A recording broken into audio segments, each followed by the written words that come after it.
Pengadilan Perdagangan Amerika Serikat telah memblokir kebijakan tarif impor yang diterapkan oleh Presiden Donald Trump.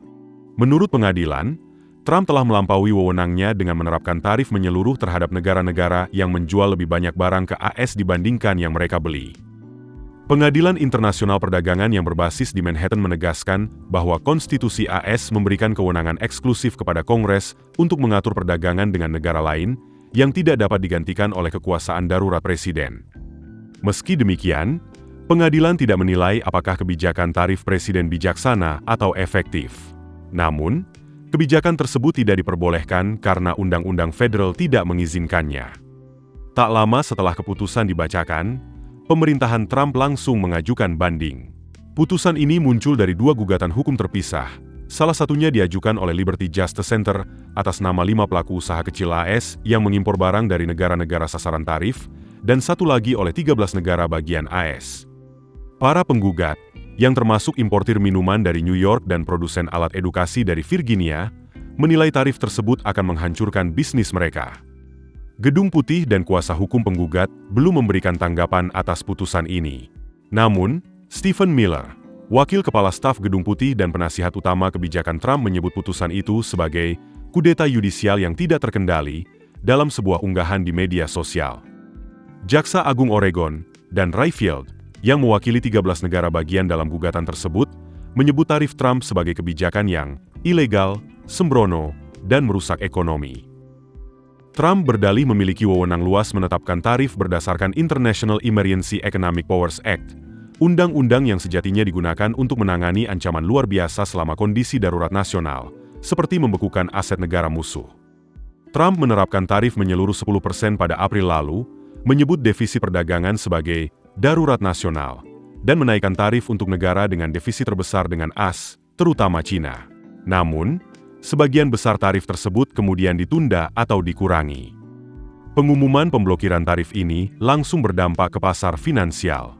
Nilai tukar dolar AS menguat terhadap yen Jepang dan franc Swiss, dua mata uang yang biasa digunakan investor sebagai pelindung nilai dalam ketidakpastian. Pengadilan Perdagangan Amerika Serikat telah memblokir kebijakan tarif impor yang diterapkan oleh Presiden Donald Trump. Menurut pengadilan, Trump telah melampaui wewenangnya dengan menerapkan tarif menyeluruh terhadap negara-negara yang menjual lebih banyak barang ke AS dibandingkan yang mereka beli. Pengadilan Internasional Perdagangan yang berbasis di Manhattan menegaskan bahwa konstitusi AS memberikan kewenangan eksklusif kepada Kongres untuk mengatur perdagangan dengan negara lain yang tidak dapat digantikan oleh kekuasaan darurat Presiden. Meski demikian, pengadilan tidak menilai apakah kebijakan tarif Presiden bijaksana atau efektif. Namun, kebijakan tersebut tidak diperbolehkan karena Undang-Undang Federal tidak mengizinkannya. Tak lama setelah keputusan dibacakan, pemerintahan Trump langsung mengajukan banding. Putusan ini muncul dari dua gugatan hukum terpisah. Salah satunya diajukan oleh Liberty Justice Center atas nama 5 pelaku usaha kecil AS yang mengimpor barang dari negara-negara sasaran tarif, dan satu lagi oleh 13 negara bagian AS. Para penggugat, yang termasuk importir minuman dari New York dan produsen alat edukasi dari Virginia, menilai tarif tersebut akan menghancurkan bisnis mereka. Gedung Putih dan kuasa hukum penggugat belum memberikan tanggapan atas putusan ini. Namun, Stephen Miller, wakil kepala staf Gedung Putih dan penasihat utama kebijakan Trump, menyebut putusan itu sebagai kudeta yudisial yang tidak terkendali dalam sebuah unggahan di media sosial. Jaksa Agung Oregon, Dan Rayfield, yang mewakili 13 negara bagian dalam gugatan tersebut, menyebut tarif Trump sebagai kebijakan yang ilegal, sembrono, dan merusak ekonomi. Trump berdalih memiliki wewenang luas menetapkan tarif berdasarkan International Emergency Economic Powers Act, undang-undang yang sejatinya digunakan untuk menangani ancaman luar biasa selama kondisi darurat nasional, seperti membekukan aset negara musuh.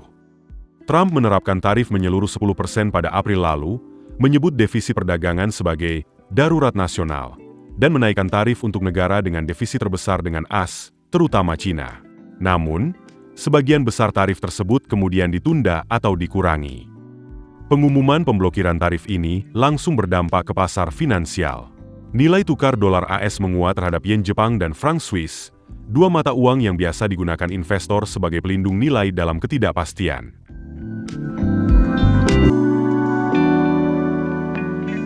Pengadilan Perdagangan Amerika Serikat telah memblokir kebijakan tarif impor yang diterapkan oleh Presiden Donald Trump. Menurut pengadilan, Trump telah melampaui wewenangnya dengan menerapkan tarif menyeluruh terhadap negara-negara yang menjual lebih banyak barang ke AS dibandingkan yang mereka beli. Pengadilan Internasional Perdagangan yang berbasis di Manhattan menegaskan bahwa konstitusi AS memberikan kewenangan eksklusif kepada Kongres untuk mengatur perdagangan dengan negara lain yang tidak dapat digantikan oleh kekuasaan darurat Presiden. Meski demikian, pengadilan tidak menilai apakah kebijakan tarif Presiden bijaksana atau efektif. Namun, kebijakan tersebut tidak diperbolehkan karena Undang-Undang Federal tidak mengizinkannya. Tak lama setelah keputusan dibacakan, pemerintahan Trump langsung mengajukan banding. Putusan ini muncul dari dua gugatan hukum terpisah. Salah satunya diajukan oleh Liberty Justice Center atas nama 5 pelaku usaha kecil AS yang mengimpor barang dari negara-negara sasaran tarif, dan satu lagi oleh 13 negara bagian AS. Para penggugat, yang termasuk importir minuman dari New York dan produsen alat edukasi dari Virginia, menilai tarif tersebut akan menghancurkan bisnis mereka. Gedung Putih dan kuasa hukum penggugat belum memberikan tanggapan atas putusan ini. Namun, Stephen Miller, wakil kepala staf Gedung Putih dan penasihat utama kebijakan Trump, menyebut putusan itu sebagai kudeta yudisial yang tidak terkendali dalam sebuah unggahan di media sosial. Jaksa Agung Oregon, Dan Rayfield, yang mewakili 13 negara bagian dalam gugatan tersebut, menyebut tarif Trump sebagai kebijakan yang ilegal, sembrono, dan merusak ekonomi. Trump berdalih memiliki wewenang luas menetapkan tarif berdasarkan International Emergency Economic Powers Act, undang-undang yang sejatinya digunakan untuk menangani ancaman luar biasa selama kondisi darurat nasional, seperti membekukan aset negara musuh. Trump menerapkan tarif menyeluruh 10% pada April lalu, menyebut defisit perdagangan sebagai darurat nasional, dan menaikkan tarif untuk negara dengan defisit terbesar dengan AS, terutama China. Namun, sebagian besar tarif tersebut kemudian ditunda atau dikurangi. Pengumuman pemblokiran tarif ini langsung berdampak ke pasar finansial. Nilai tukar dolar AS menguat terhadap yen Jepang dan franc Swiss, dua mata uang yang biasa digunakan investor sebagai pelindung nilai dalam ketidakpastian.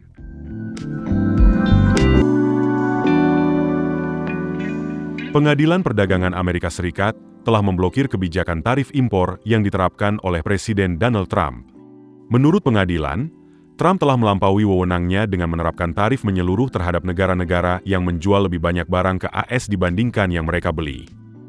Pengadilan Internasional Perdagangan yang berbasis di Manhattan menegaskan bahwa konstitusi AS memberikan kewenangan eksklusif kepada Kongres untuk mengatur perdagangan dengan negara lain yang tidak dapat digantikan oleh kekuasaan darurat Presiden. Meski demikian, pengadilan tidak menilai apakah kebijakan tarif Presiden bijaksana atau efektif.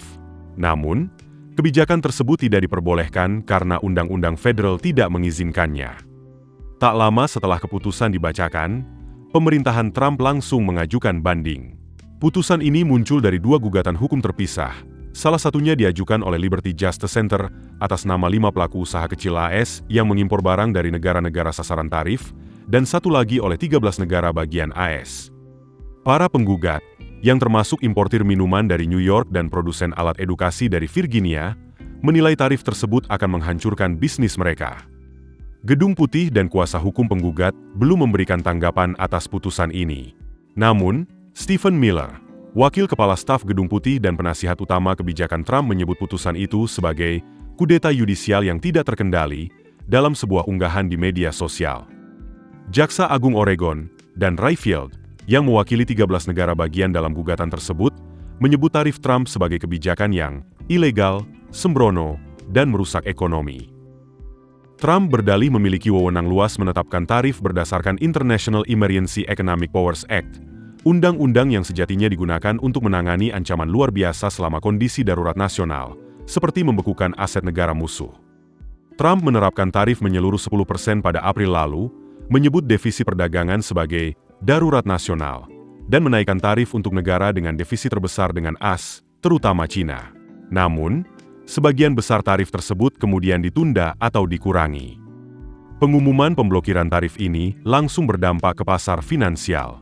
Nilai tukar dolar AS menguat terhadap yen Jepang dan franc Swiss, dua mata uang yang biasa digunakan investor sebagai pelindung nilai dalam ketidakpastian.